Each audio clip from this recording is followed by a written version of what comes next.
Hermanos, Dios bendiga. Bienvenidos a un segmento más de Meditación y Befi, Nuevas Fuerzas en Dios. Porque los que esperan en Jehová, nuevas fuerzas tendrán.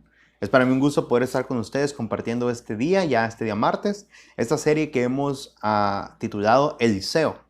Y algunas cosas o algunos principios, enseñanzas que podemos sacar de la vida de este varón de Dios, las cuales son muy importantes para no solamente aprenderlas, sino practicarlas en nuestra vida. El día de ayer mirábamos qué es lo que Dios necesita para usarnos, o cómo es que Dios nos usa. Y es dándole todo lo que nosotros tenemos a Dios, poniendo lo que tenemos en las manos de Jesús. No hay otra manera. A veces esperamos para hacer o tener, pero Dios dice, dame lo que tú tienes, así como la viuda. ¿Qué tienes? Aceite. Lo que tú tienes, eso es lo que Dios va a usar. El día de hoy vamos a mirar un nuevo tema y es cómo Dios obra. Cómo Dios obra en nuestras vidas. Y lo vamos a mirar en la historia de Eliseo y Naamán. Ahora, esta es una historia un tanto conocida. Y no quiero leer todo el pasaje porque también es un pasaje largo.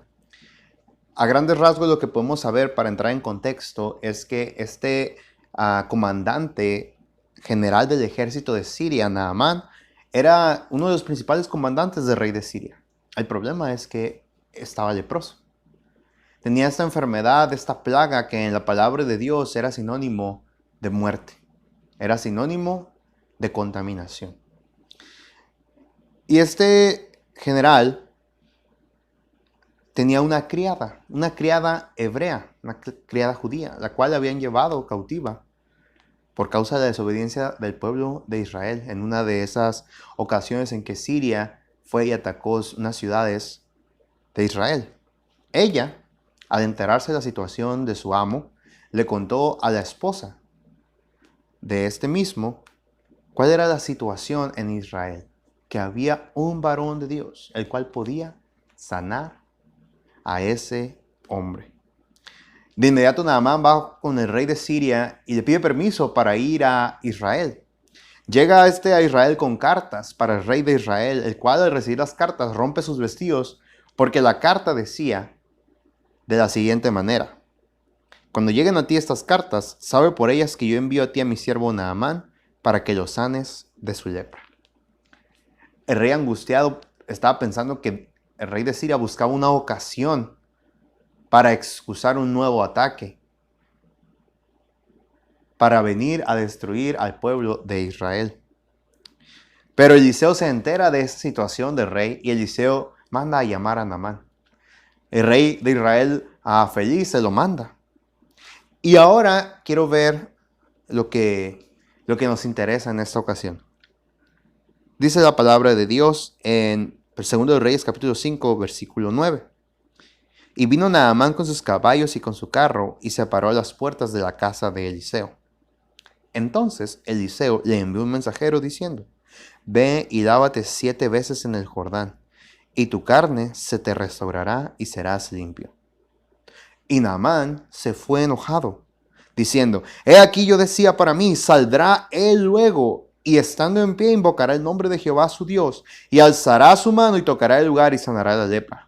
Abana y Farfar, ríos de Damasco, ¿no son mejores que todas las aguas de Israel? Si me lavare en ellos, ¿no seré también limpio? Y se volvió y se fue enojado. Me llama mucho la atención el conflicto de Naamán. Naamán tenía una idea de lo que él suponía que Dios debería de hacer. Naamán tenía una idea de lo que él pensaba que Eliseo, el varón de Dios, debía de hacer. Él se había imaginado todo un cuadro de llegar, Eliseo iba a orar a Dios, lo iba a recibir, iba a orar a Dios y él iba a quedar sano. El asunto es que como no pasó como él pensó, entonces se frustra, se enoja y no obedece. Y esta acción, esta reacción de Naamán es una reacción muy común en muchos de nosotros en el pueblo cristiano.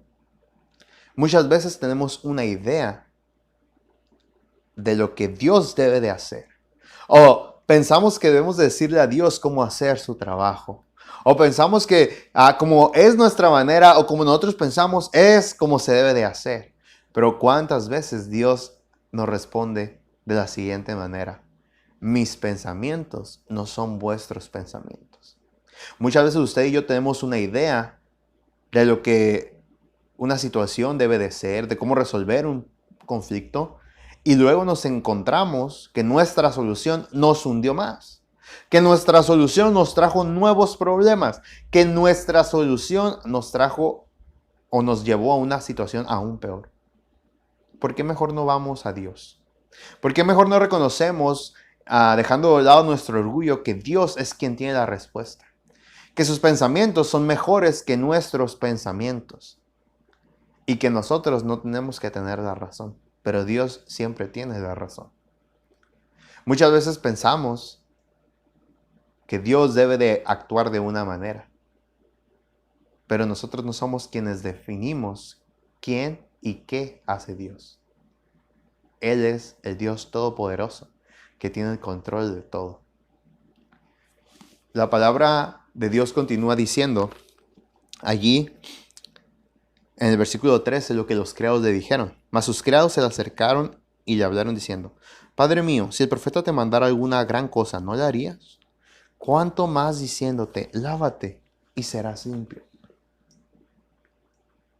Lo que Dios nos pide siempre será más sencillo que las consecuencias de las decisiones incorrectas que podamos tener.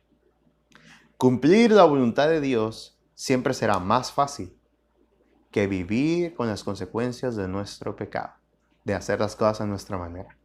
Por eso es que Jesús dijo: llevad mi yugo sobre vosotros y aprended de mí, que soy manso y humilde de corazón, y hallaréis descanso para vuestras almas, porque mi yugo es fácil y ligera mi carga. ¿Por qué lo es? Porque en comparación con el mundo, la vida cristiana es mucho mejor, porque Dios está con nosotros. Y hermanos, Dios está en control. Sigamos al Señor Jesucristo y busquemos siempre, siempre, siempre su voluntad. Que Dios les bendiga a todos.